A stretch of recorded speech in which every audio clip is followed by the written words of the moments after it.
എല്ലാവർക്കും സ്വാഗതം. ഞാൻ ആശ. ഇന്ന് നമുക്ക് ലോ ഓഫ് അട്രാക്ഷനിലെ ഒരുപാട് മാനിഫെസ്റ്റേഷൻ ടെക്നിക്കുകളുണ്ടല്ലോ. അതിൽ കുറച്ച് ടെക്നിക്കുകളെ കുറിച്ച് പരിചയപ്പെടാം. നിങ്ങളിൽ ഒരുപാട് പേര് ഈ പ്രാക്ടീസുകളൊക്കെ ചെയ്യുന്നുണ്ടായിരിക്കും. അതിൽ റിസൾട്ടും കിട്ടിയിട്ടുണ്ടായിരിക്കും. എന്നാൽ കൂടി നമുക്ക് ഇതിനൊന്ന് പരിചയപ്പെടാം. നമ്മുടെ ഇപ്പോൾ കുറച്ച് ദിവസമായിട്ട് ഞാൻ ലോ ഓഫ് അട്രാക്ഷൻ്റെ അടിസ്ഥാനപരമായിട്ട് നമ്മൾ അറിഞ്ഞിരിക്കേണ്ട കാര്യങ്ങളെ കുറിച്ചിട്ടുള്ള വീഡിയോസാണ് ചെയ്തു വരുന്നത്. നിങ്ങൾ എന്തായിരുന്നാലും ആ വീഡിയോസൊക്കെ ഒന്ന് കണ്ടു നോക്കുക. ഗ്രാറ്റിറ്റ്യൂഡ് പ്രാക്ടീസ്, ഗോൾ ലിസ്റ്റ് എഴുതുന്നത് എങ്ങനെ, സ്ക്രിപ്റ്റിംഗ് എന്താണ്, സ്വിച്ച് വേർഡ്, ഇങ്ങനെയുള്ള നമ്മൾ ശരിക്കും ലോ ഓഫ് അട്രാക്ഷൻ പ്രാക്ടീസ് ചെയ്യുന്നവർ അറിഞ്ഞിരിക്കേണ്ട കാര്യങ്ങൾ, നിങ്ങളുടെ ഒരുപാട് പേരുടെ സംശയങ്ങൾക്കുള്ള ഉത്തരവും അതിനകത്തുണ്ട്. അപ്പോൾ തീർച്ചയായിട്ടും ആ വീഡിയോസ് കാണാൻ ശ്രമിക്കുക. ആ വീഡിയോസ് എല്ലാം കൂടി ഞാൻ പ്ലേലിസ്റ്റ് ആക്കാം. അപ്പോൾ നിങ്ങൾക്ക് കുറച്ചുകൂടി ഈസി ആയിട്ട് കാണാൻ സാധിക്കും. എന്തായാലും ഇത് കണ്ടതിന് ശേഷം ആ വീഡിയോകളൊക്കെ ഒന്നിട്ട് കാണാൻ ശ്രമിക്കുക കേട്ടോ. അപ്പോൾ തീർച്ചയായിട്ടും ഈ ടെക്നിക്കുകൾ, ഈ ഒരു പ്രാക്ടീസുകളെല്ലാം തന്നെ നിങ്ങളെ വിജയത്തിലെത്തിക്കും എന്നുള്ളതിന് യാതൊരു സംശയം വേണ്ട. ഒപ്പം നിങ്ങൾ ചെയ്യേണ്ട ആക്ഷൻസും കറക്റ്റായിട്ട് ചെയ്യുക. വെറുതെ വീട്ടിലിരുന്ന് ഈ പ്രാക്ടീസുകൾ മാത്രം ചെയ്താലായില്ല. നമ്മൾ ചെയ്യേണ്ട കർമ്മം കറക്റ്റായിട്ട് ചെയ്തുകൊണ്ട് ആത്മവിശ്വാസത്തോടു കൂടി മുന്നോട്ട് പോവുക. തീർച്ചയായിട്ടും സ്വപ്നങ്ങളെല്ലാം ഒരു നാൾ സത്യമായിട്ട് നിങ്ങളുടെ ജീവിതമായിട്ട് മാറുക തന്നെ ചെയ്യും കേട്ടോ. അപ്പോൾ നമുക്ക് എന്താണ് മാനിഫെസ്റ്റേഷൻ ടെക്നിക്ക് എന്നൊക്കെ നോക്കാം. വീഡിയോയിലേക്ക് പോകുന്നതിന് മുൻപ് ഞാൻ അപ്ലോഡ് ചെയ്യുന്ന വീഡിയോസും ഓഡിയോസും നിങ്ങൾക്ക് ഇഷ്ടമാകുന്നുണ്ട്, ഉപകാരപ്രദമാകുന്നുണ്ട് എങ്കിൽ തീർച്ചയായിട്ടും എന്നെ സപ്പോർട്ട് ചെയ്യുക, ലൈക്ക് ചെയ്യുക, ഷെയർ ചെയ്യുക, സബ്സ്ക്രൈബ് ചെയ്യാൻ മറന്നു പോകരുത്. വീഡിയോ കണ്ട് കഴിയുമ്പോൾ മറന്നു പോകും. അതുകൊണ്ട് ഇപ്പം തന്നെ സബ്സ്ക്രൈബ് ചെയ്തേക്കും. അപ്പോൾ അടുത്തുള്ള ബെൽ ബട്ടൺ കൂടെ പ്രസ് ചെയ്തേക്കുക. അപ്പോൾ ഞാൻ അപ്ലോഡ് ചെയ്യുന്ന വീഡിയോസൊക്കെ കൃത്യമായിട്ട് നിങ്ങൾക്ക് ലഭിക്കുന്നതായിരിക്കും. ആശ ജി കുമാർ എന്നാണ് എൻ്റെ ഈ ചാനലിൻ്റെ പേര്. എൻ്റെ അച്ഛനിട്ട പേരാണ്. ഈ പേര് ഇത്രയും വിജയത്തിൽ എനിക്ക് കൊണ്ടുപോകാൻ സാധിച്ചത് നിങ്ങളുടെ ഒരു സപ്പോർട്ട് കൊണ്ട് മാത്രമാണ്. അപ്പം നിങ്ങളുടെ എല്ലാവരുടെയും സപ്പോർട്ടിനും അനുഗ്രഹത്തിനും സ്നേഹത്തിനും പ്രാർത്ഥനയ്ക്കും ഹൃദയം നിറഞ്ഞ നന്ദി അറിയിക്കുകയാണ്. ഇനിയും മുന്നോട്ടുള്ള യാത്രയിൽ തീർച്ചയായിട്ടും നിങ്ങളുടെ സപ്പോർട്ട് എനിക്കുണ്ടാകുന്ന പരിപൂർണ വിശ്വാസമുണ്ട്. അതുമാത്രമല്ല, ഞാൻ പറഞ്ഞു തരുന്ന അറിവുകൾ നിങ്ങളുടെ ജീവിതത്തിൽ വെളിച്ചമായിട്ട് വിജയമായിട്ട് മാറണം. ആ ഓരോ സക്സസ് നിങ്ങൾക്ക് കഴിയുമെങ്കിൽ തീർച്ചയായിട്ടും വീഡിയോയിൽ കമൻറ്റ് ചെയ്യാനും മറക്കരുത്. അതുതന്നെയാണ് ഏറ്റവും വലിയ റിസൾട്ട് എന്ന് പറയുന്നത്.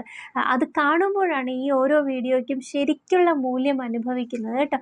അപ്പം സക്സസ് വന്നാൽ നിങ്ങൾ ജസ്റ്റ് ഒന്ന് കമൻറ്റ് ചെയ്യാൻ മറക്കരുത് കേട്ടോ. അപ്പോൾ പ്രാക്ടീസുകൾ കൃത്യമായിട്ട് ചെയ്യുക. നിങ്ങൾ എടുക്കേണ്ട ആക്ഷൻസ് എല്ലാം കറക്റ്റായിട്ട് എടുക്കുക. തീർച്ചയായിട്ടും നിങ്ങൾക്ക് വിജയം നേടിയെടുക്കാൻ സാധിക്കും.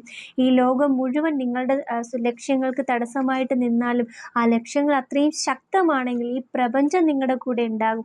തീർച്ചയായിട്ടും ആ ലക്ഷ്യത്തിനടുത്തേക്ക് നിങ്ങളെ എത്തിക്കുക. അല്ലെങ്കിൽ അത്രയും ആത്മാർത്ഥതയോടുകൂടി പ്രാക്ടീസുകളും കർമ്മവും മുന്നോട്ട് ചെയ്ത് നിങ്ങൾ മുന്നോട്ട് പോകുമ്പോൾ ആ ലക്ഷ്യം നിങ്ങളെ തേടി നിങ്ങളുടെ അടുത്ത് വരിക തന്നെ ചെയ്യും. സാഹചര്യത്തിൻ്റെയും വ്യക്തികളുടെയും രൂപത്തിൽ ആ സ്വപ്നങ്ങളെല്ലാം സത്യമാകാനായിട്ട് നിങ്ങൾക്കെല്ലാം ഈ പ്രപഞ്ചം എല്ലാം നിങ്ങൾക്ക് ചുറ്റുപാടുകൾ ഒരുക്കി തരും. തീർച്ചയായിട്ടും ധൈര്യമായിട്ട് മുന്നോട്ട് പോയിക്കൊള്ളൂ. സ്വപ്നം ജീവിതമായിട്ട് മാറുക തന്നെ ചെയ്യും കേട്ടോ. അപ്പം നമുക്ക് മാനിഫെസ്റ്റേഷൻ പ്രാക്ടീസിലേക്ക് വരാം. നമ്മൾ ആഗ്രഹങ്ങൾ നേടിയെടുക്കാനായിട്ട് നമ്മളെ സഹായിക്കുന്ന വളരെ പവർഫുള്ളായിട്ടുള്ള ടെക്നിക്കുകളാണ് എല്ലാം. നമുക്കറിയാം, ഏറെക്കുറെ എല്ലാ പേർക്കും അത്യാവശ്യം മാനിഫെസ്റ്റേഷൻ ടെക്നിക്കുകളൊക്കെ അറിയാമായിരിക്കും. എന്നാലും ഞാൻ കുറച്ച് മാനിഫെസ്റ്റേഷൻ ടെക്നിക്കുകൾ പരിചയപ്പെടുത്താം. ശരിക്കും ഇതിൻ്റെ അടിസ്ഥാനമായിട്ട് ഇത് അറിയുന്നതിന് മുമ്പ് എന്തുകൊണ്ട് ഈ മാനിഫെസ്റ്റേഷൻ ടെക്നിക്ക്, ഏതിൻ്റെ അടിസ്ഥാനത്തിലാണ് നമ്മൾ ഈ മാനിഫെസ്റ്റേഷൻ ടെക്നിക്കുകൾ ഉപയോഗിക്കുന്നത്? അതായത് ലോ ഓഫ് അട്രാക്ഷൻ പറയുന്നത് എന്താണ്? ആവർത്തിച്ച് ചിന്തിക്കുന്നത്, ആവർത്തിച്ച് കാണുന്നത്, ആവർത്തിച്ച് കേൾക്കുന്നത്, ആവർത്തിച്ച് നമ്മുടെ ശ്രദ്ധ ആവർത്തിച്ച് അത് ചിന്ത അത് തന്നെയാണ്.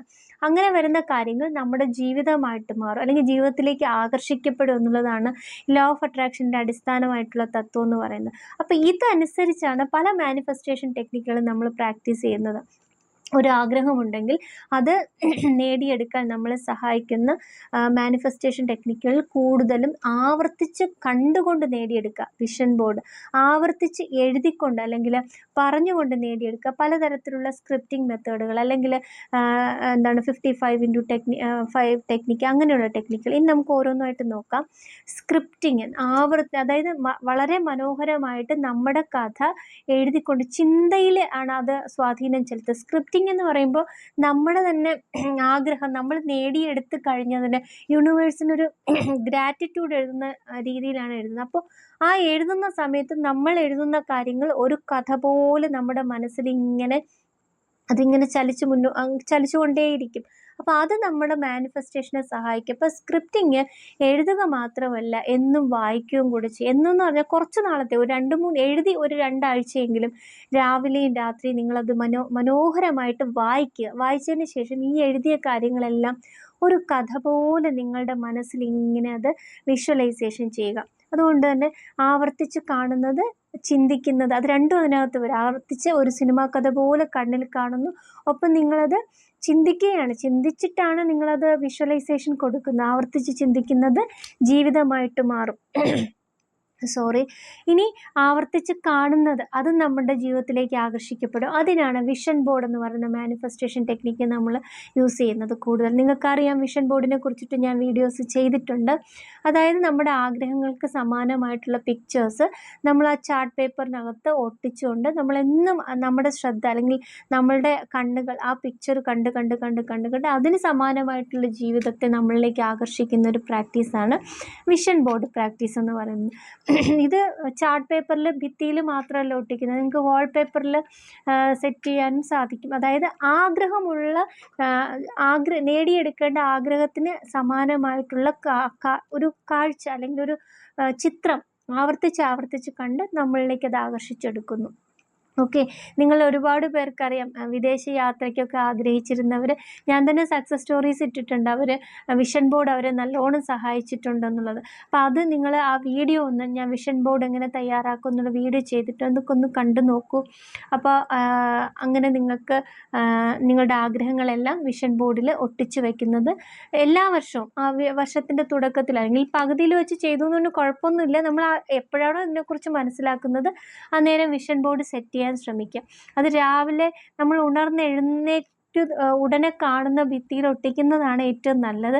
പിന്നെ ഓരോരുത്തരുടെ സാഹചര്യം ഉണ്ടല്ലോ, എല്ലാവരും ലോ ഓഫ് അട്രാക്ഷൻ്റെ ഈ പ്രാക്ടീസിൽ അക്സെപ്റ്റ് ചെയ്യില്ലല്ലോ, പരിഹസിക്കപ്പെട്ടേക്ക്. അതുകൊണ്ട് നിങ്ങളുടെ സൗകര്യാർത്ഥം അല്ലെങ്കിൽ നിങ്ങൾ പ്രാക്ടീസ് ചെയ്യുന്ന ഏതെങ്കിലും ഒരു ബുക്കിൽ നിങ്ങൾക്കിതൊരു ചിത്രങ്ങളൊക്കെ ചെറുതാക്കി പ്രിൻ്റ് ഔട്ട് എടുത്ത് ഒട്ടിച്ചു വെച്ച് അത് രാവിലെ എഴുന്നേറ്റ് കാണുന്നത് നല്ലതാണ്. അപ്പോൾ ഇത് വിഷൻ ബോർഡ് ഒരു മാനിഫെസ്റ്റേഷൻ ടെക്നിക്കാണ്. പിന്നെ മറ്റൊന്ന് നിങ്ങൾക്കറിയാം 55x5 ടെക്നിക്ക്, അതിൻ്റെയും ഞാൻ വീഡിയോ ചെയ്തിട്ടുണ്ട്. അതുപോലെ മറ്റൊരു ടെക്നിക്കാണ് 33x3 ടെക്നിക്ക്. ഇത് രണ്ടും എൻ്റെ ഒരു എക്സ്പീരിയൻസിൻ്റെ അടിസ്ഥാനത്തിൽ ഞാൻ എൻ്റെ സ്റ്റുഡൻസിൻ്റെ എക്സ്പീരിയൻസിൻ്റെ അടിസ്ഥാനത്തിൽ പറയുകയാണെങ്കിൽ ജോബിന്, വീടിന്, ഇങ്ങനെയുള്ള കാര്യങ്ങൾക്കൊക്കെ വളരെ പവർഫുള്ളാണ് 55x5 ടെക്നിക്കും. കേട്ടോ, തൊണ്ട അല്പം ഇടറിപ്പോയി. അപ്പോൾ ഈ 55x5 ടെക്നിക്കും 33x3 ടെക്നിക്കും. അപ്പോൾ ഇത് രണ്ടും നിങ്ങൾ ജോബിന് വേണ്ടിയിട്ട് ട്രൈ ചെയ്യുന്നവരാണെങ്കിൽ തീർച്ചയായിട്ടും ഇതിൽ രണ്ടിൽ ഏതെങ്കിലും ഒന്ന് സെലക്ട് ചെയ്യുക. ഉറപ്പായിട്ടും അത് ഏത് പ്രാക്ടീസ് ചെയ്താലും അത് നേടിക്കഴിഞ്ഞ ഒരാളായിട്ട് മനസ്സിൽ അതല്ലെങ്കിൽ ശരീരം കൊണ്ടും മനസ്സുകൊണ്ടും മാറിയിട്ട് വേണം ആ പ്രാക്ടീസ് ചെയ്യാൻ. എന്നിട്ട് തീർച്ചയായിട്ടും നിങ്ങൾക്ക് ആ റിസൾട്ട് നേടിയെടുക്കാൻ സാധിക്കും. ഇനി 55x5 ടെക്നിക്ക് അറിയാലോ, 55 തവണ 5 ദിവസം എഴുതുക. ഇതെങ്ങനെയൊക്കെയാണ് എഴുതേണ്ടതെന്നുള്ള ആ ഡീറ്റെയിൽ ആയിട്ടുള്ള കാര്യങ്ങൾ വീഡിയോയിലൊന്ന് പോയി കണ്ടു നോക്കുക കേട്ടോ. 33യും ഏകദേശം അതേ ഒരു സ്ട്രക്ചറിൽ വരുന്ന പ്രാക്ടീസാണ്. ഇനി 369 മെത്തേഡ്, അതിൻ്റെ 2 ടൈപ്പ് പ്രാക്ടീസ് ഉണ്ട്, അതും ഞാൻ വീഡിയോ ചെയ്തിട്ടുണ്ട്, അതുകൂടെ നോക്കും. ഇത് വളരെ പവർഫുള്ളാണ്. 369 മെത്തേഡും വളരെ നല്ലതാണ് ഹെൽത്തിന്, അതുപോലെ എല്ലാ തരത്തിലുള്ള മാനിഫെസ്റ്റേഷനും ഒന്ന് സഹായിക്കും. പിന്നെ മറ്റൊരു മാനിഫെസ്റ്റേഷൻ ടെക്നിക്കുണ്ട് 1176, ഏഞ്ചൽ നമ്പർ 1176ൻ്റെ ഒരു മാനിഫെസ്റ്റേഷൻ പ്രാക്ടീസ് ഉണ്ട്. അത് ശരിക്കും മണിക്ക് വളരെ നല്ലതാണ്, റിലേഷൻഷിപ്പിനും ജോബിനും. മണിക്ക്, റിലേഷൻഷിപ്പിനും ജോബിനും നല്ലോണം റിസൾട്ട് കിട്ടുന്ന പ്രാക്ടീസാണ് 1176. അതും ഞാൻ വീഡിയോ ചെയ്തിട്ടുണ്ട്. നിങ്ങൾക്ക് ഇതിലേതെങ്കിലുമൊക്കെ വീഡിയോസ് ആവശ്യമുണ്ടെങ്കിൽ ASHA G Kumar 55x5 technique, അല്ലെങ്കിൽ ASHA G Kumar 33x3 technique, ASHA G Kumar 369 manifestation technique, അല്ലെങ്കിൽ എൻ്റെ ചാനലിൻ്റെ പേര് ചേർത്തിട്ട് 1176 മാനിഫെസ്റ്റേഷൻ ടെക്നിക്ക് എന്നൊക്കെ അടിച്ചു കൊടുത്താൽ കറക്റ്റ് നിങ്ങൾക്ക് ആ വീഡിയോ കിട്ടും. അപ്പം നിങ്ങൾക്കത് കാണാവുന്നതാണ് കേട്ടോ. അപ്പോൾ 1176 മെത്തേഡ് ഇതെല്ലാം വളരെ പവർഫുള്ളായിട്ട്. പിന്നെ 1176 നിങ്ങൾ പ്രാക്ടീസ് ചെയ്യുമ്പോഴേക്ക് അതിൽ ഏത് കളർ ഇങ്കാണ് യൂസ് ചെയ്യേണ്ടതെന്നൊക്കെ വ്യക്തമായിട്ട്, ഓറഞ്ച് കളറാണ് ആ ഒരു പ്രാക്ടീസിന് ഞാൻ പറഞ്ഞിട്ടുള്ളത്. അതുപോലെ നിങ്ങൾ മണി റിലേറ്റഡ് ആയിട്ടുള്ള കാര്യങ്ങൾക്കൊക്കെ കഴിയുന്നതും ഗ്രീൻ കളർ, സമൃദ്ധിയുടെ പ്രതീകമാണല്ലോ ഗ്രീൻ കളർ, ഉപയോഗിച്ച് നോക്കുക. അതുപോലെ റിലേഷൻഷിപ്പ് ആണെങ്കിൽ ഒരു പിങ്ക് അല്ലെങ്കിൽ റെഡ് കളർ പെൻ യൂസ് ചെയ്യുക. ബ്ലാക്ക് കഴിയുന്നതും ഉപയോഗിക്കാതിരിക്കാൻ ശ്രമിക്കുക. ഉപയോഗിച്ചു എന്ന് പറഞ്ഞാൽ കുഴപ്പമൊന്നുമില്ല, എന്നാലും ബ്ലൂ ഉപയോഗിക്കുക അതിന് പകരമായിട്ട്. പിന്നെ ഈ മാനിഫെസ്റ്റേഷൻ ടെക്നിക്കുകളൊക്കെ ചെയ്ത് കഴിഞ്ഞാൽ അത് ചെയ്ത് കഴിഞ്ഞ് അതിൻ്റെ റിസൾട്ട് കിട്ടിയാലേ മറ്റൊരു മാനിഫെസ്റ്റേഷൻ ടെക്നിക്കുകൾ ചെയ്യാവൂ എന്നൊരു യാതൊരു നിബന്ധനയില്ല. ഇപ്പോൾ 55x5 ടെക്നിക്കുകൾ നിങ്ങൾ ജോബിന് വേണ്ടിയിട്ട് ഉപയോഗിച്ചു, 5 ദിവസം കംപ്ലീറ്റ് ചെയ്തു. നിങ്ങൾ റിസൾട്ട് കിട്ടിയിട്ടല്ല അടുത്ത ആവശ്യത്തിന് വേണ്ടിയിട്ട് പ്രാക്ടീസ് ചെയ്യേണ്ടത്. നിങ്ങൾക്കൊരു 2 ദിവസത്തെ ഗ്യാപ്പ് അല്ലെങ്കിൽ 1 ദിവസത്തെ ഗ്യാപ്പ്, ഒരു ഗ്യാപ്പ് കൊടുത്തിട്ട് അടുത്ത മറ്റൊരു കാര്യത്തിന് വേണ്ടിയിട്ട് ഇതേ പ്രാക്ടീസ് ചെയ്യാം, ഒരു കുഴപ്പമില്ല. ഇനി ഈ ഒരു പ്രാക്ടീസ് ചെയ്തിട്ട് നിങ്ങൾക്ക് അടുത്ത് 33x3 ചെയ്യാം, അല്ലെങ്കിൽ 1176 ചെയ്യാം, അതിനൊന്നും ഒരു പ്രശ്നമില്ല. നിങ്ങളുടെ ആ ഒരു പ്രാക്ടീസ് ചെയ്യുന്ന സമയത്ത് അന്നത്തെ ദിവസം തന്നെ 1-2 പ്രാക്ടീസുകൾ അങ്ങനെ ചെയ്യരുത്. ഒരു മാനിഫെസ്റ്റേഷൻ ടെക്നിക്ക് ചെയ്ത് കംപ്ലീറ്റ് ചെയ്യുക. അതിനിടയ്ക്കൂടെ 2-3 ഇപ്പം ഇന്ന് തന്നെ 55x5 ടെക്നിക്ക് ചെയ്യുന്നുണ്ട്, 369 ചെയ്യുന്നുണ്ട്, 1176 അങ്ങനെ ചെയ്യരുത്. അങ്ങനെ വരുമ്പോൾ മനസ്സിൽ മൊത്തം കൺഫ്യൂഷനായിപ്പോൾ അത് മാനിഫെസ്റ്റേഷന് തടസ്സമായിട്ട് വരും. അതുകൊണ്ട് അങ്ങനെ ചെയ്യരുത്. ഒന്ന് ചെയ്ത് അത് കംപ്ലീറ്റ് ചെയ്തതിന് ശേഷം മറ്റൊന്ന് ചെയ്യുക. ഇനി ഈ മാനിഫെസ്റ്റേഷൻ എഴുതി കഴിഞ്ഞ് ആ ടെക്നിക്ക് കംപ്ലീറ്റ് ചെയ്ത് കഴിഞ്ഞാൽ ഒരു കാരണവശാലും പേപ്പർ കീറി കളയുകയൊന്നും ചെയ്തു. മാനിഫെസ്റ്റേഷൻ റിസൾട്ട് കിട്ടി, അത് മാനിഫെസ്റ്റായി റിസൾട്ട് നമ്മൾ അറിഞ്ഞ് ആ സന്തോഷം ആ പേപ്പറിൽ അല്ലെങ്കിൽ ആ ബുക്കിൽ thank you so much universe എന്ന് അങ്ങനെ ആ ഒരു ഗ്രാറ്റിറ്റ്യൂഡ് ആ ബുക്കിൽ എഴുതിയതിന് ശേഷം മാത്രമേ ആ പേപ്പർ നിങ്ങൾ കത്തിച്ച് കളയുകയോ ഒഴുക്കി കളയുകയോ ചെയ്യാറ്. അതുവരെ നിങ്ങളുടെ കയ്യിൽ സൂക്ഷിച്ചേക്കുക കേട്ടോ. അപ്പോൾ ഇത്തരത്തിലാണ് മാനിഫെസ്റ്റേഷൻ ടെക്നിക്കുകൾ നിങ്ങൾ പ്രാക്ടീസ് ചെയ്യേണ്ടത്. എപ്പോഴും ആ പ്രാക്ടീസ് ചെയ്യുന്നതിന് തൊട്ട് മുൻപ് ആഗ്രഹം നേടിയെടുത്ത് കഴിഞ്ഞ ആളായിട്ട് ഇരുന്നിട്ട് വേണം പ്രാക്ടീസ് ചെയ്യാനായിട്ട്. അപ്പോൾ അതിലെഴുതുന്ന അഫർമേഷൻ എങ്ങനെയായിരിക്കണം?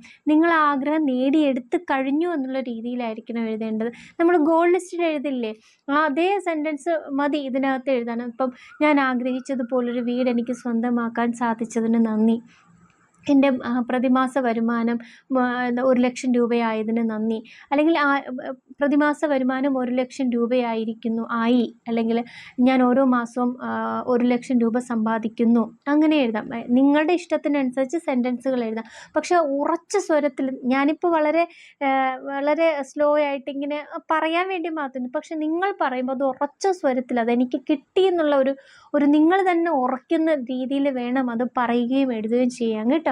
നിങ്ങൾ ശ്രദ്ധ എഴുതുന്നതിൽ കൊടുത്തിട്ട് വേണം നിങ്ങൾ ഈ പ്രാക്ടീസുകളൊക്കെ ചെയ്യാൻ. എന്നാൽ തീർച്ചയായിട്ടും നിങ്ങൾക്ക് അതിൻ്റെ റിസൾട്ട് കിട്ടും. അതുപോലെ തന്നെ ഇപ്പോൾ നിങ്ങൾക്കൊരു ജോബാണ്, ഇപ്പോൾ നിങ്ങൾ യൂണിവേഴ്സിറ്റി അസിസ്റ്റൻ്റ് എക്സാം എഴുതാൻ പോവുകയാണ്. അപ്പോൾ യൂണിവേഴ്സിറ്റി അസിസ്റ്റൻ്റായിട്ട് 2024 യൂണിവേഴ്സിറ്റി അസിസ്റ്റൻ്റായിട്ട് എനിക്ക് നിയമനം ലഭിച്ചതിന് നന്ദി. ഇത് ഏത് പോസ്റ്റാണോ നിങ്ങൾ എഴുതുന്നത് അതെനിക്ക് ലഭിച്ചതിന് നന്ദി എന്നോ അതിനെനിക്ക് നിയമനം ലഭിച്ചു എന്നോ എങ്ങനെ വേണമെങ്കിലും എഴുതാം. അപ്പോൾ എനിക്ക് എൻ്റെ ഒരു എക്സ്പീരിയൻസ് വെച്ച് പറയുകയാണെങ്കിൽ ലഭിച്ചു കഴിഞ്ഞതിന് നന്ദി എന്ന് കൊടുക്കുന്നതാണ് എനിക്ക് കൂടുതൽ റിസൾട്ടായിട്ട് തോന്നിയിട്ടുള്ളത്. അതുകൊണ്ടാണ് ഞാൻ പറയുന്നതിലൊക്കെ ഈ ഗ്രാറ്റിറ്റ്യൂഡ് ചേർന്ന് വരുന്നത് കേട്ടോ. അപ്പോൾ എന്തായിരുന്നാലും നിങ്ങളുടെ ആഗ്രഹം എന്താണോ അതിന് കറക്റ്റായിട്ടുള്ളൊരു അഫർമേഷൻ എഴുതി തയ്യാറാക്കുക എന്നുള്ളതാണ് നിങ്ങളുടെ ഏറ്റവും പ്രധാനപ്പെട്ട ജോലി. അത് വളരെ വ്യക്തമായിരിക്കണം, എന്താണ് ഏതാണ് ക്ലിയർ ആയിരിക്കണം. ഒരു കുറവ് ആ ഒരു സെൻറ്റൻസിൽ വരരുത്, അതുപോലെ നെഗറ്റീവ് വേർഡ്സുകളൊന്നും വരരുത്. കൃത്യമായിട്ട് വളരെ സിമ്പിളായിട്ട്, വളരെ അധികം നീളമൊന്നും വേണ്ട, എന്നാലും വളരെ ഒറ്റ സെൻറ്റൻസിൽ എഴുതി അത് 55 തവണയോ 33 തവണയോ ഏത് പ്രാക്ടീസാണോ ചെയ്യുന്നത് അതനുസരിച്ച് ചെയ്യുക. ഓരോ ടെക്നിക്കുകൾക്കും ഓരോ ടൈപ്പ് പ്രാക്ടീസുകൾ വരും. ഇപ്പോൾ 1176ൻ്റെ പ്രാക്ടീസ് ഇതുപോലെയല്ല, വ്യത്യാസമുണ്ട്. അപ്പോൾ അങ്ങനെ ചെയ്യുക. പിന്നെ അതുപോലെ 369 മെത്തേഡിനും കുറച്ച് വ്യത്യാസമുണ്ട്, എണ്ണത്തിലൊക്കെ വ്യത്യാസമുണ്ട്, അങ്ങനെ ചെയ്യുക. പിന്നെ ഇതുപോലുള്ള പല മാനിഫെസ്റ്റേഷൻ ടെക്നിക്കുകളുണ്ട്. അപ്പോൾ അത്യാവശ്യം സാധാരണയായിട്ട് ലോ ഓഫ് അട്രാക്ഷൻ പ്രാക്ടീസ് ചെയ്യുന്നവർ ചെയ്യുന്ന കൂടുതലും ഉപയോഗിക്കുന്ന പ്രാക്ടീസുകൾ ഇതൊക്കെ തന്നെയാണ്. ഞാനും ഇതൊക്കെ തന്നെയാണ് ഏറ്റവും കൂടുതലായിട്ട് പ്രാക്ടീസ് ചെയ്യുന്നത്. തീർച്ചയായിട്ടും നിങ്ങളുടെ ആഗ്രഹത്തിന് അടുക്കും ചിട്ടയുള്ളൊരു പ്രാക്ടീസ് മുന്നോട്ട് കൊണ്ടുപോകും. ഒപ്പം നല്ല രീതിയിൽ ചെയ്യേണ്ട കർമ്മങ്ങൾ കൃത്യസമയത്ത് ചെയ്ത് മുന്നോട്ട് കൊണ്ടുപോകും. ഉറപ്പായിട്ട് ഉറപ്പായിട്ടും നിങ്ങൾക്ക് ആഗ്രഹങ്ങൾ നേടിയെടുക്കാൻ സാധിക്കും കേട്ടോ. അപ്പോൾ ഇന്നത്തെ കണ്ടൻറ്റ് നിങ്ങൾക്ക് ഇഷ്ടമായി എന്ന് വിശ്വസിക്കുന്നു. വരുന്ന വ്യാഴാഴ്ച എല്ലാ വ്യാഴാഴ്ചകളിലും, ഈ വരുന്ന വ്യാഴാഴ്ചയും ഉണ്ട്, അപ്പോൾ എല്ലാ വ്യാഴാഴ്ചകളിലും വാട്സപ്പ് ക്ലാസ്സിൻ്റെ പുതിയ ബാച്ച് സ്റ്റാർട്ട് ചെയ്യുന്നതാണ്. അപ്പോൾ നിങ്ങൾക്ക് വാട്സപ്പ് ക്ലാസ്സിൽ ചേരാൻ താല്പര്യമുണ്ടെങ്കിൽ താഴെ അതിൻ്റെ നമ്പർ കൊടുത്തിട്ടുണ്ട്. ആ നമ്പറിലേക്ക് നിങ്ങൾക്ക് മെസ്സേജ് അയക്കാവുന്നതാണ്. കാരണം ലൈവ് ക്ലാസ് എല്ലാവർക്കും ആ സമയത്ത് ആ ക്ലാസ് അറ്റൻഡ് ചെയ്യാൻ സാധിച്ചു എന്ന് വരില്ല. അതുകൊണ്ട് തന്നെ വാട്സപ്പ് ക്ലാസ് കുറച്ചുകൂടെ അങ്ങനെയുള്ളവർക്ക് കുറേ ഉപകാരപ്രദമായിരിക്കും. കാരണം ആ ഗ്രൂപ്പ് ഉള്ളിടത്തോളം കാലം ആ വോയിസുകളെല്ലാം അവിടെ തന്നെ ഉണ്ടായിരിക്കും. നിങ്ങളുടെ സൗകര്യാർത്ഥം നിങ്ങൾക്ക് എപ്പോഴാണോ സമയം കിട്ടുന്നത് എടുത്ത് ഓപ്പണാക്കി കേട്ടിട്ട് നിങ്ങൾക്ക് എഴുതിയെടുത്തോ പ്രാക്ടീസ് ചെയ്യാം. അത് ഒരു തവണയല്ല, എത്ര തവണ വേണമെങ്കിലും നിങ്ങൾക്ക് ആവർത്തിച്ച് കേൾക്കാനും സാധിക്കുമല്ലോ. പിന്നെ എൻ്റെ ക്ലാസ്സിലാണെങ്കിൽ NLPയെ കുറിച്ചിട്ട് പറയും. പിന്നെ അടിസ്ഥാനമായിട്ട് നമ്മളിതിനെക്കുറിച്ച് ലോ ഓഫ് അട്രാക്ഷൻ്റെ പ്രാക്ടീസ്, അതെങ്ങനെയാണ് നമ്മൾ വർക്ക് ചെയ്യുന്നത്, ഇങ്ങനെയുള്ള വിശദമായിട്ടുള്ള കാര്യങ്ങൾ അതിനകത്ത് പറഞ്ഞു തരും. ഒപ്പം തന്നെ പീസ് ഓഫ് മൈൻഡ്, അതിന് വേണ്ടിയിട്ടുള്ള പ്രാക്ടീസുകൾ എന്തൊക്കെയാണ്, അല്ലെങ്കിൽ ജോബിന് വേണ്ടിയിട്ട്, റിലേഷൻഷിപ്പിന് വേണ്ടിയിട്ട്, വെൽത്തിന് വേണ്ടിയിട്ട്, ഹെൽത്തിന്, ഇങ്ങനെയുള്ള ഒരുപാട് കാര്യങ്ങൾക്ക് വേണ്ടിയിട്ടുള്ള പ്രാക്ടീസുകൾ അതിൽ ഞാൻ വ്യക്തമായിട്ട് പറയുന്നുണ്ട്. അപ്പോൾ നിങ്ങൾക്ക് ആ ക്ലാസ്സിൽ ചേരാൻ താല്പര്യമുണ്ടെങ്കിൽ താഴെ വാട്സപ്പ് നമ്പർ ഉണ്ടല്ലോ, അതിലൊന്ന് നിങ്ങൾ മെസ്സേജ് അയയ്ക്കുക. പിന്നെ നിങ്ങൾ വീഡിയോ ഒക്കെ കണ്ടതിന് ശേഷം വ്യക്തമായിട്ട് ആ വീഡിയോ കണ്ട് മനസ്സിലാക്കിയതിന് ശേഷം സംശയങ്ങൾ ചോദിക്കുക. അതിൽ പറഞ്ഞിട്ടുള്ള കാര്യങ്ങൾ തന്നെ നിങ്ങൾ ആവർത്തിച്ച് ചോദിക്കുമ്പോൾ അത് കുറച്ച് ബുദ്ധിമുട്ടാണ്. അതുകൊണ്ട് ഒരുപാട് മെസ്സേജ് വരും, ഒരുപാട് മെസ്സേജ്, കഴിയുന്നത് എല്ലാ മെസ്സേജിനും ഞാൻ റിപ്ലൈ കൊടുക്കാറുണ്ട്. അപ്പോൾ വീഡിയോ കാണാതെ നിങ്ങൾ മെസ്സേജ് അയക്കുമ്പോൾ അത് കുറച്ച് ബുദ്ധിമുട്ടാണ്. അപ്പോൾ വീഡിയോ കണ്ടതിന് ശേഷം എന്തെങ്കിലും ഡൗട്ട് ഉണ്ടെങ്കിൽ ചോദിക്കാൻ മടിക്കണ്ട. ഓക്കെ. അപ്പോൾ ഇന്നത്തെ വീഡിയോയുടെ കണ്ടൻറ്റ് ഇഷ്ടമായല്ലോ. അപ്പോൾ അടുത്തൊരു വീഡിയോയിൽ കാണുന്നത് വരെ എല്ലാവർക്കും ബൈ.